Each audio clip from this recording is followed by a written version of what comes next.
The Solace was dying. Mara Kell could feel it in the floor beneath her boots, a deep, shuddering vibration that wasn't just turbulence. The massive colony ship, once a symbol of humanity's endurance, was breaking apart in the atmosphere of a shattered moon. The air in the maintenance bay was hot with friction bleed, the hum of failing shields filling her ears like static. Core containment slipping again, someone shouted over comms. Deck 12's gone, if we don't. The voice cut out in a burst of static. Mara gripped the edge of the bulkhead, knuckles white beneath her gloves. The readouts above the reactor stabilizer flickered with red text. Temperature critical, field dampeners offline. She tasted metal in her mouth, fear and ionized air. She'd been trained to fix anything, to make dying systems limp one more hour, but nothing could fix this. The Solace had come too far, carried too much. It was meant to bring 50,000 colonists to a new world. Now it was a falling coffin. Bridge to engineering, came Commander Wren's voice, calm, clipped, the kind of voice that didn't crack until it was over. Impact trajectory locked. Prepare for emergency surface contact. Kell, if you can keep that reactor stable for another 90 seconds, you'll buy us a landing. 90 seconds, Mara muttered. That's all. She slammed the stabilizer open, heat bursting across her faceplate. The coolant pipes were glowing. One had already ruptured, spraying vapor like blood. Her fingers moved on instinct, wrench, sealant, patch override. The ship bucked, throwing her sideways. She hit the deck hard. The impact tore the seal from her patch kit, foam spilling across the floor. A gout of white fire erupted from a nearby conduit, washing the world in blinding light. Mara crawled back to her feet, coughing. Through the observation slit, she saw the stars tumbling, no, not stars, debris. The remains of the Solace's forward array disintegrated as they plunged through atmosphere. Fragments of metal glowed red-hot, raining into the storm below. Wren, it's no good, she shouted into comms. Containment's fractured, the core's going to breach before we hit. Static. Then the commander's voice, ragged but steady. Then get out of there, Kell. Get your team to cryo. We'll ride the burn. She looked around. The others were gone. Only the distant echo of boots on metal and the shriek of the hull answered her. Yeah, she whispered. Ride the burn. She ran. The corridors of the Solace were chaos incarnate. Bulkheads buckled, venting plumes of gas. People sprinted in all directions, shouting names, clutching gear, dragging each other toward the cryo decks. A child was crying somewhere, a thin, panicked sound that cut through everything else. Mara pushed through the crowd, her helmet display flickering from the electromagnetic interference. The artificial gravity was erratic now, shifting in pulses. She stumbled, caught herself against the wall, kept going. The ship screamed, a sound that no human throat could make. The Solace was tearing itself apart. At the next junction, she saw a viewport.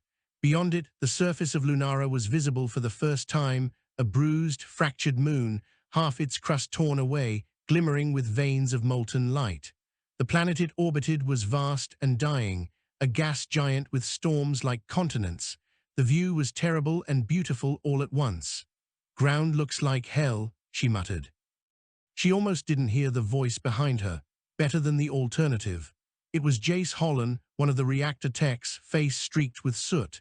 He held out a data core, its casing dented but intact.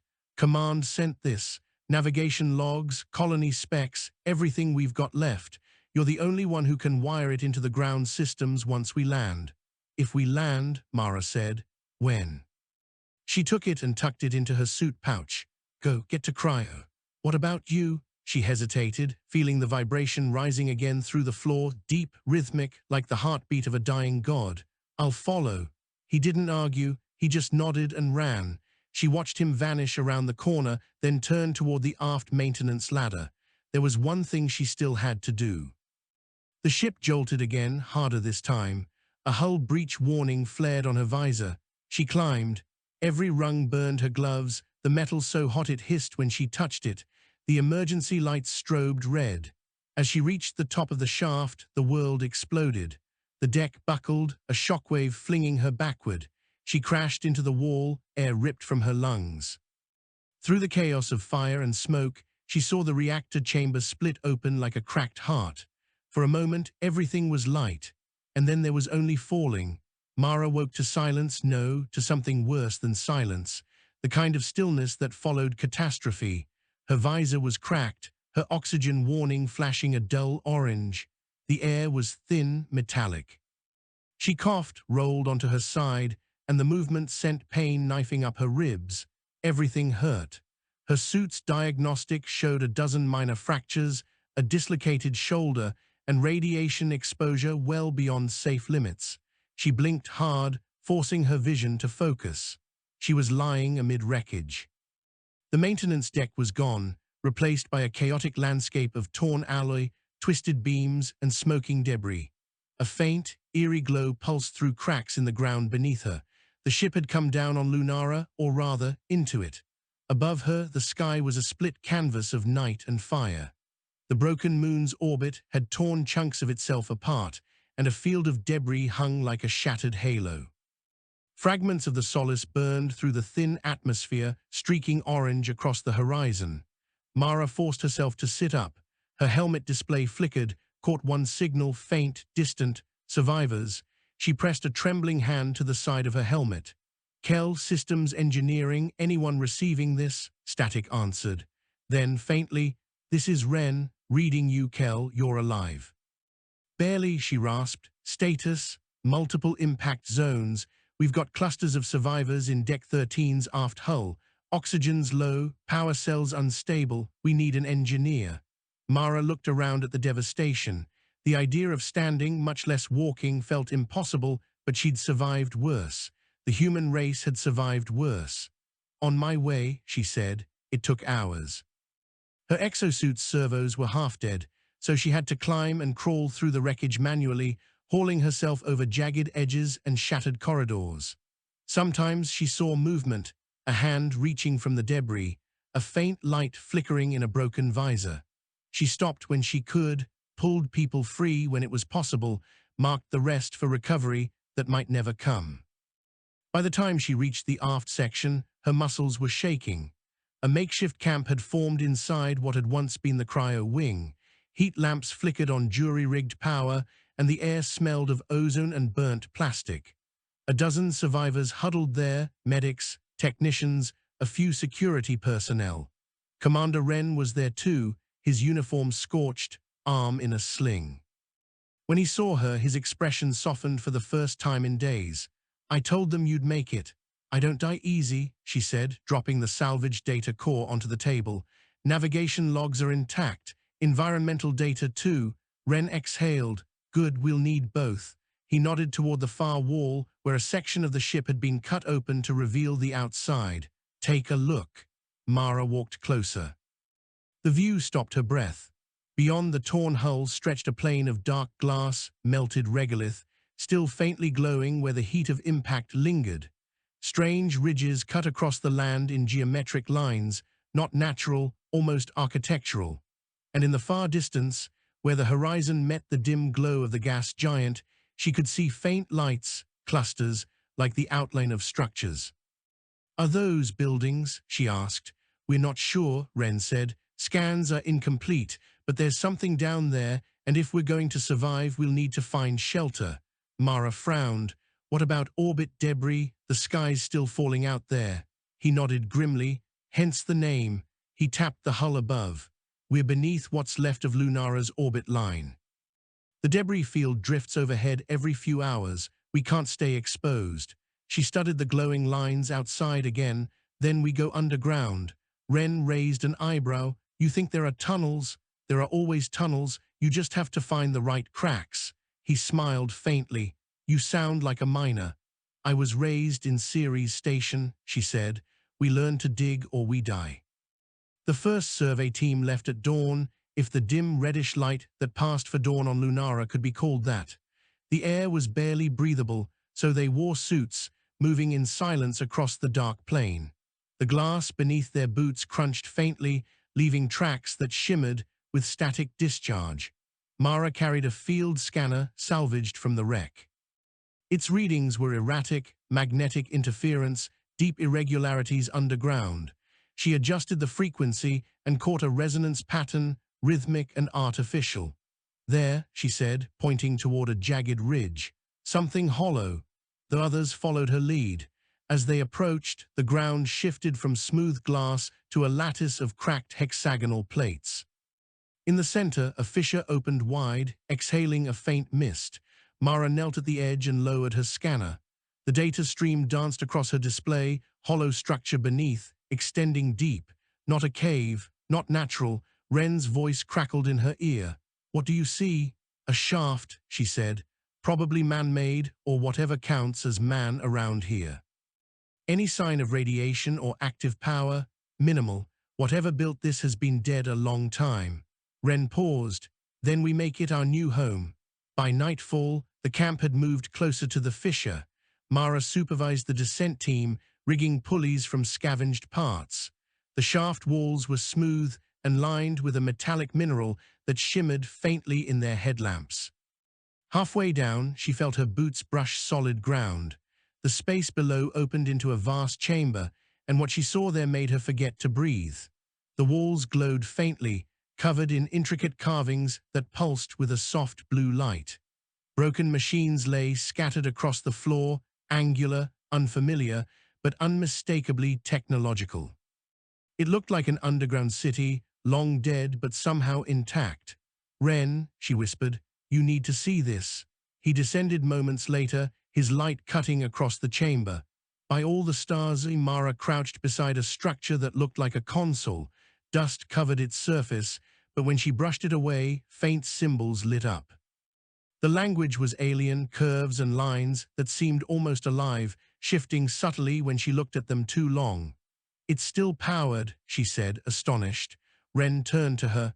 "Can you make it work?" "Maybe." Her hands moved over the console, instinctively seeking patterns. The interface responded with pulses of light that mirrored her heartbeat. Then suddenly, a holographic projection burst into existence, a sphere of light filled with orbits, nodes, and symbols. Wren took a step back. "What is it?" Mara stared at the projection. "A map," she said softly, "of this world, and those structures on the horizon, they're connected. This place wasn't a city, it was a network." Wren's eyes narrowed.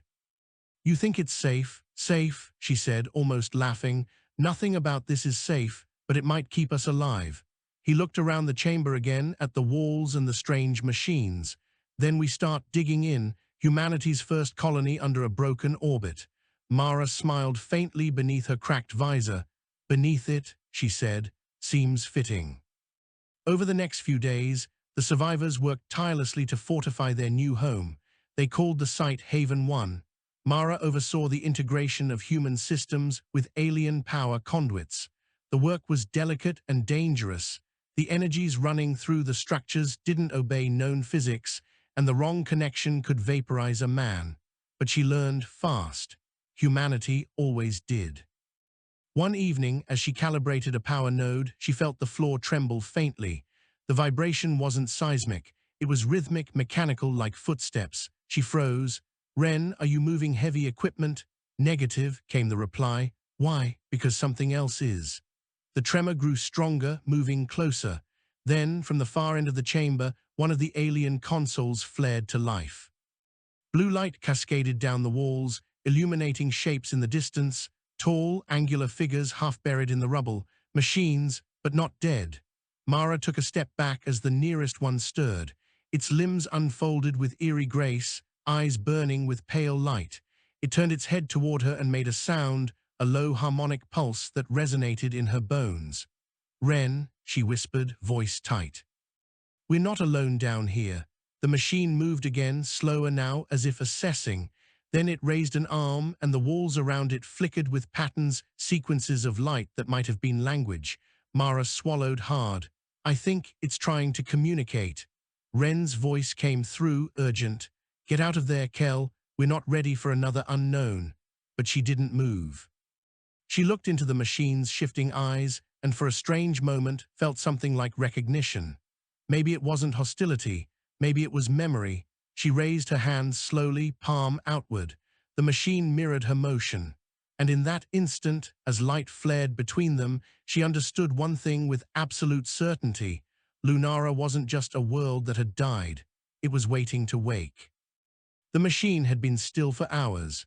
It sat in the corner of the chamber like a statue, eyes dimmed to a faint glow. The survivors had gathered at a safe distance, weapons ready, though weapons mostly meant tools hastily refitted for defense. Mara hadn't moved since it powered down.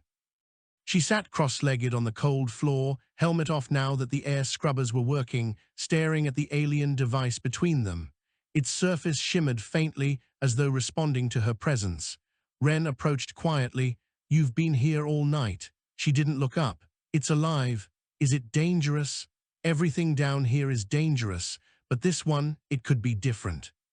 He crouched beside her, eyes narrowing at the dormant machine. "We can't take risks we don't understand." Mara brushed a hand against the smooth metal. "We don't have a choice. The surface storms are getting worse. Radiation spikes every few hours. If we're going to survive, we need power, and this thing is plugged into more of it than the Solace ever had." Ren sighed. "You sound like a gambler." "Only when the house is already on fire." He gave her a faint, tired smile. "All right, you have permission to study it, but no activation attempts until we've reinforced the lower decks." She looked at him. "You think I'm reckless? I know you are, that's why you're still alive." He turned and walked away, leaving her with the sleeping machine and the hum of alien power. They expanded Haven 1 downward. Beneath the first chamber, they found more tunnels, vast networks of passages that spiraled deeper into the moon. Many were collapsed, others sealed by strange energy barriers that pulsed faintly when touched. Mara led the engineering teams, mapping and reinforcing. Every new discovery came with new dangers. One worker vanished when a floor panel dissolved under him like liquid. Another was nearly crushed when an entire corridor shifted as though the walls themselves were breathing.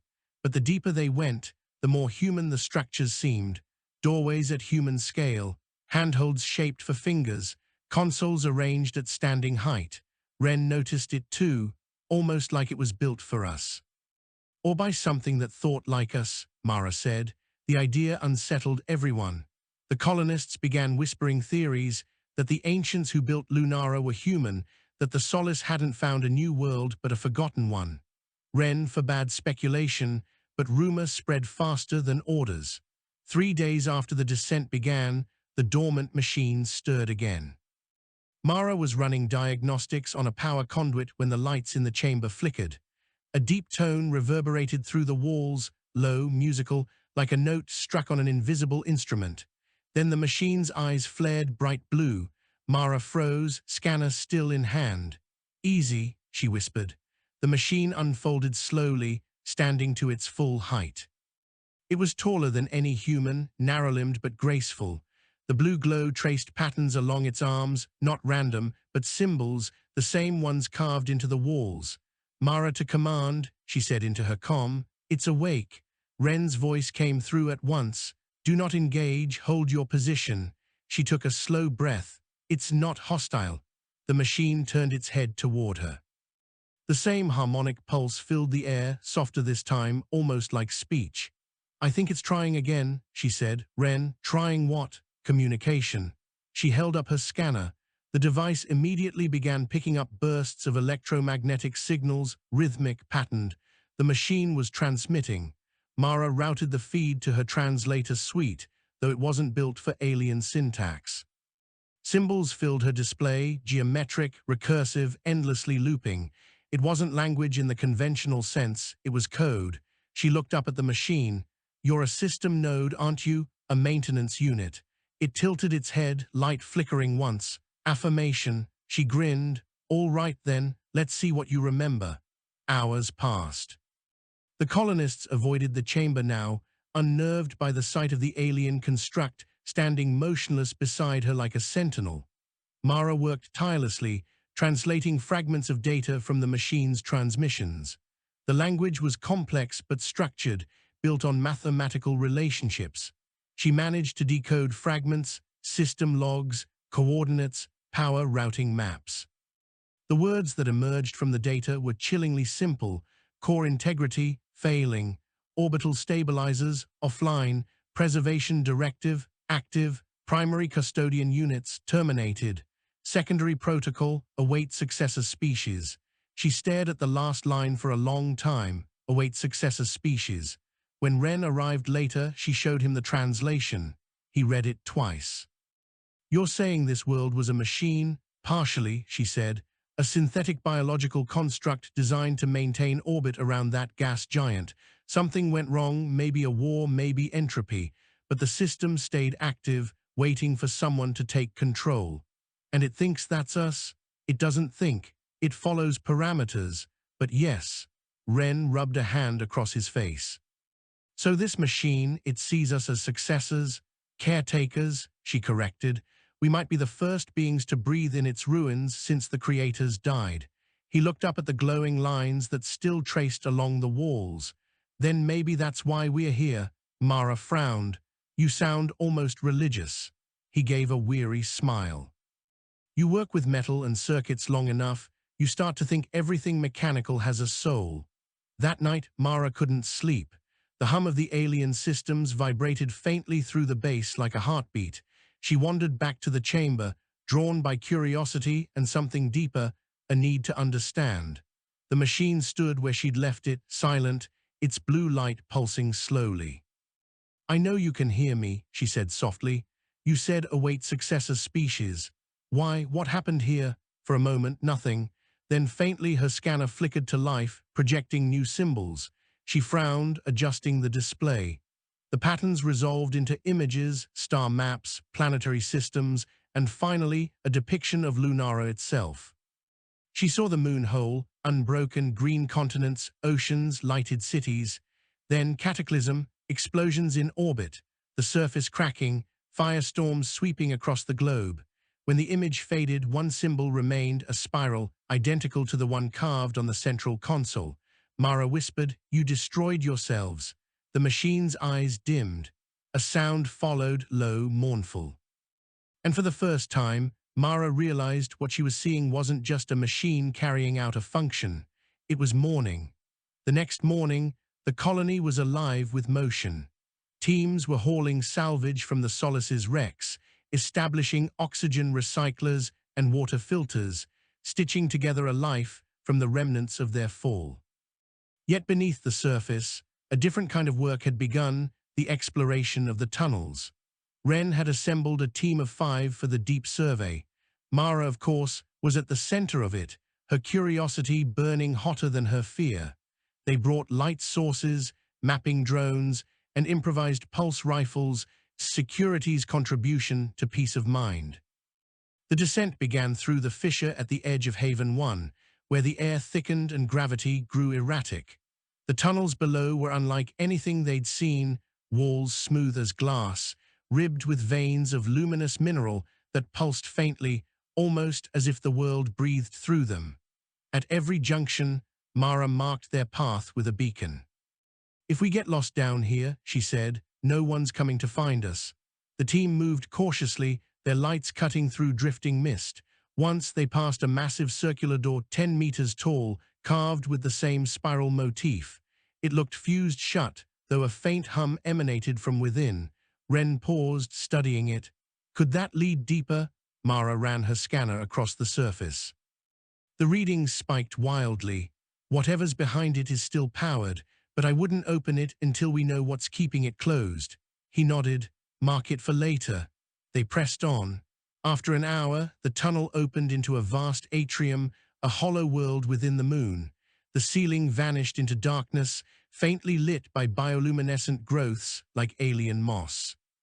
Across the floor stretched the remnants of a city, not of metal and glass, but of stone and light, buildings grown rather than built. Jace Holland, the reactor tech who'd given her the data core days before, let out a low whistle. Looks like a cathedral built by a mathematician. Mara couldn't disagree. Every line and curve fit a pattern too perfect for randomness. The structures glowed faintly, powered by currents that still flowed through them after millennia. Ren's voice was hushed. How far does it go? Mara adjusted her scanner, sweeping it across the expanse. Farther than our sensors can read. This isn't a chamber, it's a whole ecosystem. She stepped forward, boots crunching on crystalline dust. The air here felt different, thicker, charged with static. Her display picked up fluctuating energy signatures beneath the floor, like veins pulsing under skin. Something about it felt alive. They reached what might once have been a central plaza. A circular dais stood at the center, covered in the same blue carvings. Around it were hollow pedestals, each large enough to hold one of the machines like the one in Haven 1. Mara crouched by the dais. This was a control hub, maybe for the planetary systems. Ren looked wary. If you're right, activating it could destabilize whatever's keeping this moon in orbit. She glanced up at the ceiling. You think that's still working? Let's not find out. Jace was kneeling beside a collapsed archway nearby. Mara, you'll want to see this. She joined him and froze. Beneath the rubble was a mural. It showed the same machines, tall, slender figures, standing alongside smaller ones, human shapes. She brushed dust away with gloved fingers. The smaller figures had faces carved with unmistakable detail. Eyes, mouths, hair, they were human or something indistinguishably close. Ren stared in disbelief. That's impossible. Maybe not, Mara said softly. The Solace was headed for an uncharted system. What if we weren't the first? Ren turned sharply. You're suggesting this moon was a human world, that we're descendants of them? She shrugged. Or they were an earlier branch of us. Humanity scattered across stars long before the records say. History loses things, whole centuries erased by war and collapse. Maybe this place was one of those lost pieces. Jace whispered, then we're not colonists. We're ghosts coming home. The thought hung in the air like smoke. Ren finally said, whatever they were, they're gone now. We focus on survival. Leave the past for later. Mara didn't argue, but she couldn't stop staring at the mural. One of the carved figures had its hand raised in the same gesture she'd used toward the machine, palm outward. The likeness sent a chill through her. History didn't just echo here, it remembered. They camped in the atrium overnight, setting up perimeter beacons and a field generator to keep the air breathable. Mara couldn't sleep again. She sat at the edge of the dais, looking out over the city. Every so often, faint tremors rippled through the ground, like distant footsteps. She keyed her comm to a private channel. Ren, you awake? A crackle, then his tired voice. Barely, what is it? Do you ever think about why the Solace chose this world? He sighed. The navigation AI made that call after the course corrections failed. It picked a habitable orbit and hoped for the best. Right, she said. But the odds of finding a breathable atmosphere, underground structures, and power sources still functioning, it's astronomical. It feels like we were meant to find this place. Meant, he said. That's a dangerous word, Kel. Maybe, she murmured. But you saw the murals. What if it's not chance? He was silent for a long moment. If that's true, then we have a responsibility to make sure we don't repeat whatever killed them. She smiled faintly. Engineer's oath, fix what's broken, don't break what's fixed. Then we're agreed, Ren said. We rebuild, but carefully. The line went quiet. Mara leaned back against the cold stone, eyes tracing the faint patterns of light that shimmered in the distance. Somewhere far below, something stirred, not mechanical, not seismic, alive. The tremors grew stronger by the hour. By the time the survey team began its ascent back toward Haven 1, the vibrations were steady enough to rattle their gear. Dust drifted from the ceilings of the tunnels, glowing faintly in the light of their lamps. Mara walked at the front, her scanner held low. These pulses, they're rhythmic, almost biological. Ren was behind her, meaning we're not just walking through machinery, the whole structure might be alive. Jace gave a low laugh that carried more fear than humor. You're saying the moon has a heartbeat? She didn't answer. The readings on her display were fluctuating faster now, aligned with the tremors. Whatever caused them was deep, far below the mapped levels. They reached the shaft that led back toward the fissure, but it wasn't as they'd left it. The floor had shifted, folding inward like a wound closing. Mara swore under her breath. That wasn't here yesterday. Jace tested the edge with a probe. Looks solid, maybe a cave-in? No, she said quietly. It's too precise. Ren knelt beside her, his expression grim. If the passage closed itself, then something down here is aware of us. Mara looked at him, and if it's aware, it's deciding what to do about us. They set up a temporary camp, rather than risk wandering blind. The glow from the walls dimmed to a steady pulse, echoing faintly through the tunnels. Every sound seemed amplified, the hiss of oxygen tanks, the creak of equipment, the thud of their own hearts. Mara worked through the night, rerouting her scanner to a broader spectrum. The readings she got made her stomach twist. There were structures beneath them, vast, fluid chambers that changed shape slowly, like organs contracting.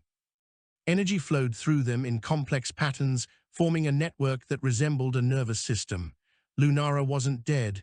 It was sleeping or dreaming. She keyed her comm again. "Ren, I think the tunnels are part of a larger system. The whole moon is reacting to us." His voice came back tired but alert. "You mean it's alive? Something like it." The ancient builders might have merged biology and technology completely. We are walking through their body. "That's not unsettling at all," Ren muttered. "Can you tell if it's hostile?" Mara stared at the glowing lines beneath her boots. "I think it's confused." Just before dawn, the ground moved. It wasn't an earthquake, it was deliberate.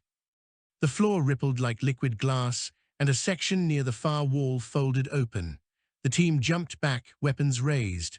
From the darkness beyond, light poured in soft, golden, almost warm.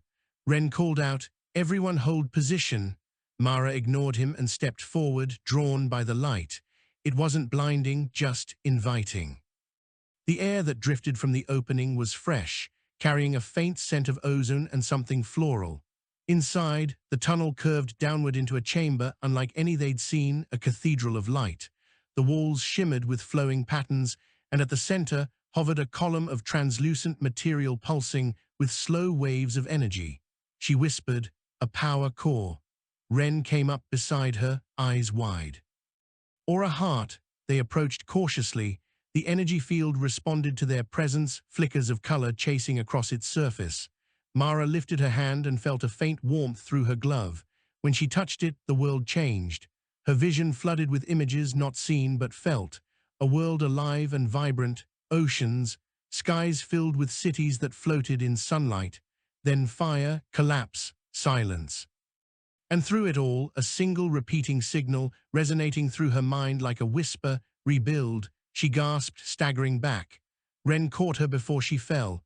"Mara, I saw it," she said hoarsely.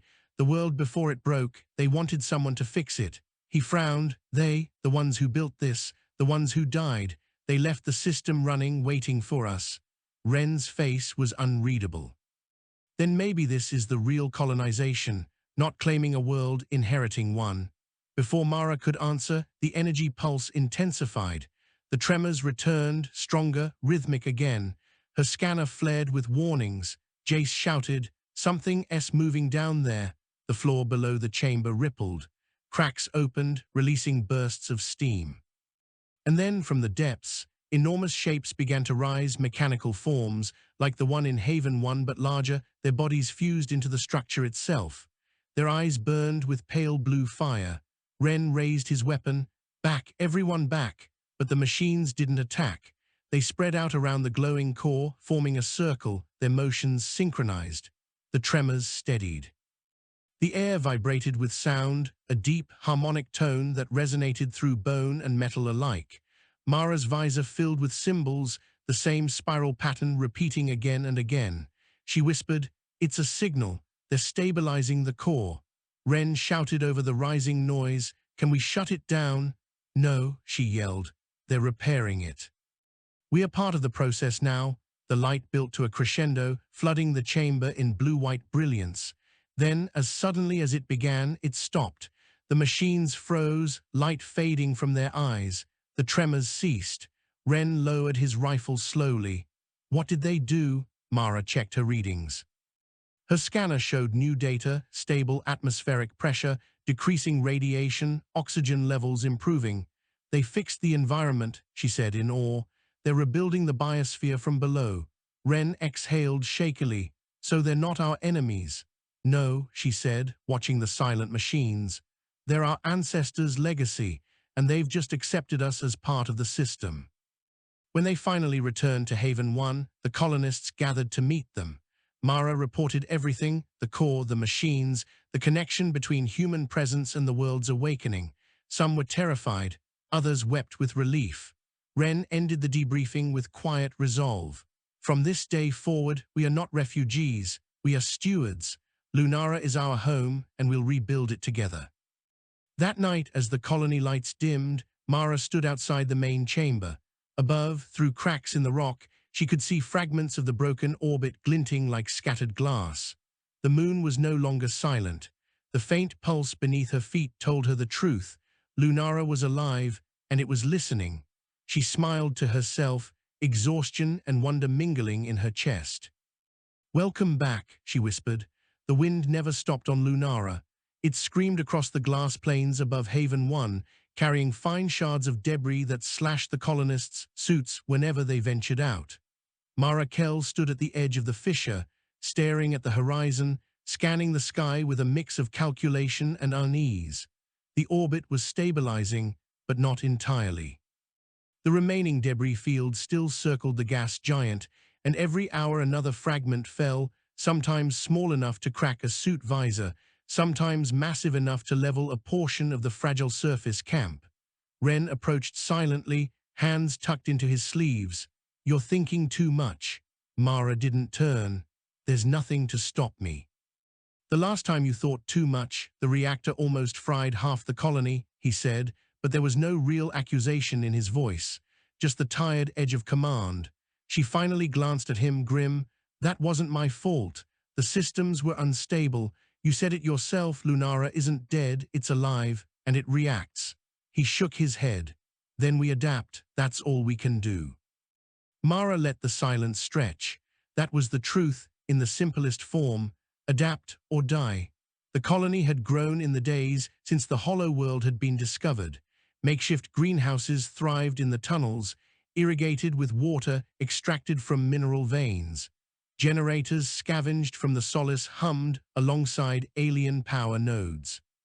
The living system beneath the moon seemed to recognize them, stabilizing microclimates and feeding energy into their grids.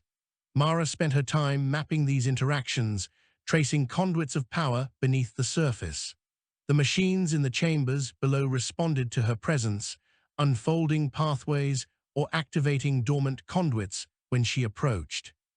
She had begun to understand them, not as friendly or hostile, but as caretakers of Lunara, waiting for someone capable to take command. But the storm wasn't just in the moon's interior. Something else was moving in the orbit above. It began with faint readings on the external sensors, shadows moving faster than natural debris. Shapes in the periphery of the scanner that didn't match any known rock or ship fragment. Jace Holland was the first to notice. "Sensors picking up a pattern," he said during a briefing. "Small fleet, not human." Mara leaned over the display. The blips moved with coordinated motion. "They're not scanning for wreckage, they're scanning for us." Ren ran a hand through his hair. "Hostiles, likely," Mara said, "but their technology is different. It's not like anything we've fought. They're scavengers, adaptive, fast, maybe intelligent." Ren frowned. "How many?" "Too many to fight head-on," she said. "At least a dozen ships, maybe more, if they realize the tunnels below are active." She trailed off. Ren understood. "If they discover the hollow world, they'll come for the energy source, and the colonists won't last a day against them." Mara spent the next cycles reinforcing the outer perimeter. She retrofitted defense turrets using both human and alien power conduits, balancing risk with caution. Every day she walked the fissure's edge, scanning the skies, feeling the pulse of the moon beneath her feet. At night she could feel Lunara respond. The energy fields beneath the tunnels pulsed faster, like a heartbeat accelerating in anticipation. Mara thought she saw the walls glow in patterns she hadn't noticed before, messages or perhaps warnings. Jace approached her one evening, his face pale beneath the helmet. "Mara, I think they're learning. The machines, the tunnels, the moon itself. It's adapting faster than we can predict." She didn't answer immediately. Her gaze was fixed on the horizon, where the first hints of alien scouts shimmered against the faint light of the gas giant. "Then we adapt faster," he nodded slowly, "or we die." The first encounter came on a cycle Mara would never forget. The orbiting ships appeared like shadows across the gas giant, scanning in coordinated sweeps. Mara's sensors detected them before anyone saw them visually. "They're probing," she muttered, "trying to find the entry points to our tunnels." Wren ordered the perimeter teams to full alert. The colonists braced for impact, improvising armor and barricades from wreckage, laying energy fields along key points. Mara joined the forward observation post, her scanner humming as she plotted trajectories.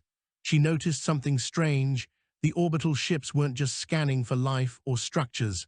They were mapping energy flows. "They know about the system," she said. "They can sense the tunnels, Lunara's network." Wren's jaw tightened. "Then we can't wait. We have to strike first." She shook her head. "We can't. We don't have the firepower. We have the environment." He looked at her sharply. "Meaning," Mara pointed beneath their feet, "the moon itself. If we trigger the right conduits, we can collapse or redirect sections of the surface, crush incoming ships, seal tunnels. But it's risky. If we miscalculate—" "You said it yourself," Wren interrupted. "Adapt or die." Mara took a deep breath. The storm was coming, both above and below, and for the first time she felt the full weight of leadership pressing against her. The first strike came just after the second light cycle. Mara was in the observation post, eyes fixed on the faint outlines of the enemy fleet, when the ground beneath her hummed. The pulse was subtle at first, then grew stronger, like the moon itself was drawing a deep breath. "Commander," she said into her comm, voice tight, "they're close, too close. I can feel the tunnels reacting." Wren's voice crackled back, calm but tense. "Prepare the outer grid. Everyone, positions." The colonists scrambled into position. Makeshift barricades, turret emplacements, and improvised mines lined the fissure's edge. Mara monitored every energy flow through her scanner, noting which conduits fed which parts of the system. The enemy ships began their descent. They weren't weapons platforms in the traditional sense, more like reconnaissance units armed with adaptive drones that could burrow or phase through debris. "They're probing the tunnels," Mara muttered. "If they find the core, it's over." Jace Holland, beside her, adjusted the scanners. "We can't outrun them, but maybe we can outsmart them." Mara's fingers flew over the interface. She accessed the nearest active conduits and began redirecting energy flows. Lines pulsed faster under her commands, glowing brighter as power surged into the sections of the moon nearest the fissure. "Caution," Wren said over her shoulder. "One wrong move." She didn't answer. Focused, she channeled the flow to the surface plates above the enemy ships. Sections of the glass plane rippled violently, sending waves of reflective energy into the approaching drones. Several vessels faltered, scanning systems disrupted by the interference. The colonists cheered, quietly. Every small victory counted. Then, the larger problem appeared. From the depths, the core reacted. Mara's scanner lit up with erratic readings. The harmonic pulses accelerated, and the tunnels shuddered as if the moon itself had growled. "They're not just watching," she said. "They're testing us if I push too hard." But the enemy was relentless. Drones began burrowing through surface fractures, drilling straight toward Haven 1. Mara's pulse raced. "Divert power to the lateral conduits," she ordered. "Use the lower channels to create blockages, force them into the energy loops." The plan was risky. Misalign a single node, and Haven 1 could collapse, but Mara trusted the moon. Energy surged through hidden veins beneath the surface. The ground shivered violently as conduits arced with lightning, redirected through chambers long dormant. The first drone emerged from the cracks, only to be enveloped by a wave of redirected power. It short-circuited, sparks erupting as it fell back into the fissure. One by one, the enemy's probes faltered.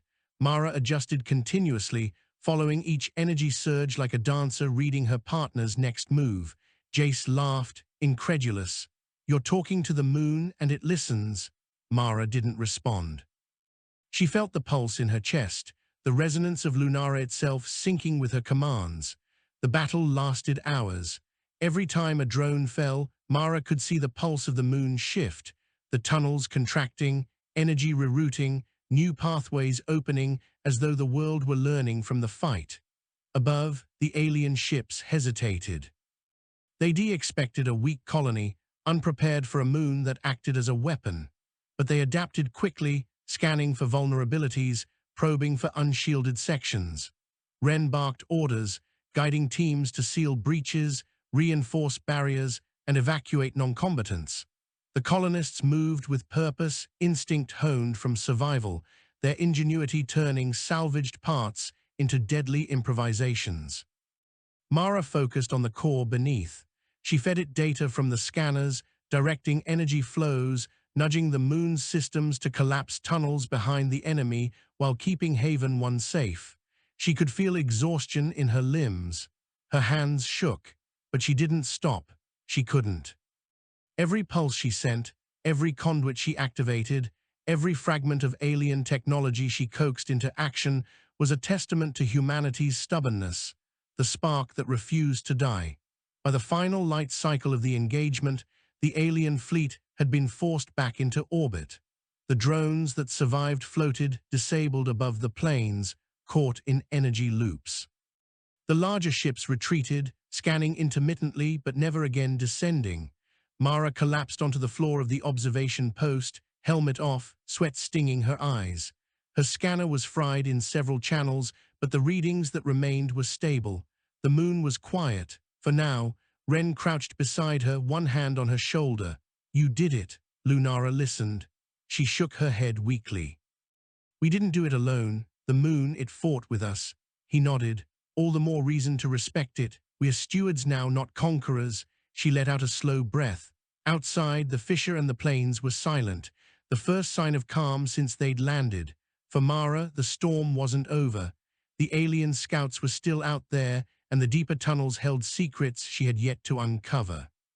But for the first time, she felt that humanity had a fighting chance. The calm after the battle was deceptive. Mara walked among the colonists as they assessed damage. Sections of Haven 1's outer perimeter were scorched, equipment shattered, and some of the temporary habitats crushed under debris shifted by redirected energy pulses. Still, the losses were far lower than anyone had dared hope. Jace Holland moved beside her, eyes scanning the remains of a downed drone. "They learned something out there," he said. "Or maybe they've been here before, and we're just late to the lesson." Mara didn't answer immediately. Her scanner pinged repeatedly as she traced residual energy flows beneath the camp. There were pockets of power she hadn't noticed before, channels that weren't connected to the conduits she'd been monitoring. "Wren," she said over comms, "I think the moon left us more than just survival tools." He sounded wary, meaning secondary systems, hidden pathways beneath the core. "I can feel them pulsing. They weren't active during the battle, but they're alive." Wren's pause was long enough to make her nervous. "How dangerous?" "Unknown," she said honestly, "and if we don't map them, we'll never know how far the moon can defend itself or us." By the next cycle, Mara was back in the depths of the hollow world, leading a small team into a tunnel that had only partially opened during the battle. The walls pulsed faintly under their lights, veins of energy converging on a massive door embedded into the rock. The symbols were intricate spirals within spirals, shifting faintly as she approached. Mara ran her gloved hand over the surface. The door responded, energy coursing through it like water. "It's alive," she whispered. One of the engineering aides, Leora, frowned. "Alive or sentient?" "Both, maybe," Mara said, "and we need to find out before the enemy comes back." She pressed a sequence of taps into the symbols, instinct, training, and a little luck guiding her fingers. The door shimmered and began to separate, folding like liquid metal. Beyond it lay a chamber vast enough to contain a cathedral, though this one was clearly functional, filled with alien machinery still humming with energy. At the center, a cylindrical column of translucent light pulsed in regular beats, faster than the moon's natural rhythm. Mara realized immediately that it was a secondary core, probably the one the machines had been protecting beneath the surface all along. "This isn't just a power source," she said, awe and fear mingling in her voice. "It's a control node. It runs the tunnels, the surface conduits, maybe even the orbital stabilizers. Jace swallowed. If that's true, we're standing on top of the entire moon's nervous system. Mara nodded. And we're not even sure it wants us here.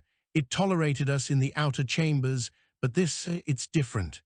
Hours passed as they examined the chamber. Mara interfaced with the node carefully, coaxing it to reveal the systems under its control. She found layers of complexity beyond comprehension. The tunnels weren't merely structures, they were organs. Circuits intertwined with living tissue, conduits with energy flowing like blood. And then she found the message.